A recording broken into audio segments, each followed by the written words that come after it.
We've been making assignments for years. We grab specific questions from a bank of questions, put them in order, and students answer them. They get some right, they get some wrong, they get a grade.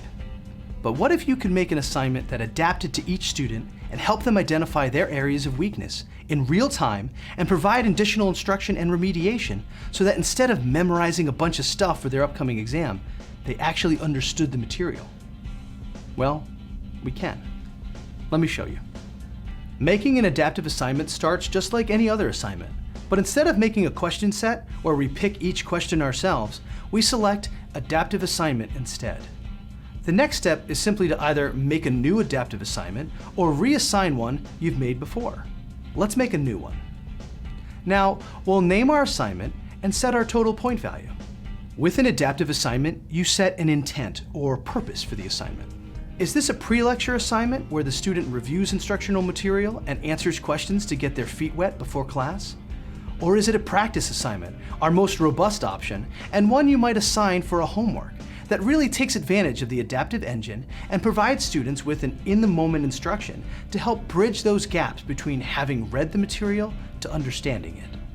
It could also be a review assignment to help your students identify which areas they need to focus on before an exam or other high-stakes assessment.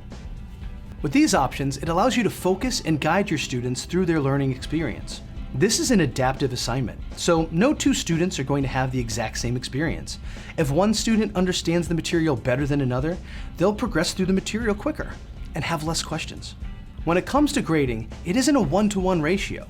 They're not all answering the same number of questions. So how do we grade this? Grading thresholds. As students progress through the assignment, working their way to 100% completion and understanding of the subject as it's presented, they can reach grading thresholds.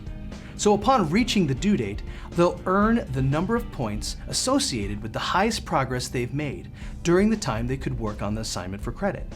And just below this, we can even allow for students to earn credit after the due date. Next, we're going to select the content for the assignment. And whether you're selecting an entire chapter or specific sections within a chapter, you'll see an estimated completion time and total number of questions that the average student would have based on what you've selected. Our studies have shown that students feel a higher sense of satisfaction and accomplishment with smaller assignments, and much happier to take 2 30-minute assignments than 1 hour-long assignment. So don't be surprised if you get a message indicating that your assignment might take a longer time to finish if you add too many learning objectives. We're not going to stop you. This is your assignment, but we recommend breaking the content down into smaller assignments. At this point, we click Create and finish making the assignment as you would any other, confirming the total points and entering in your due date. I hope this helps, and please don't hesitate to reach out to your customer success manager for assistance. And if you don't know who your CSM is, please email customersuccess@wiley.com and we'll get you connected with them right away. Have a great semester.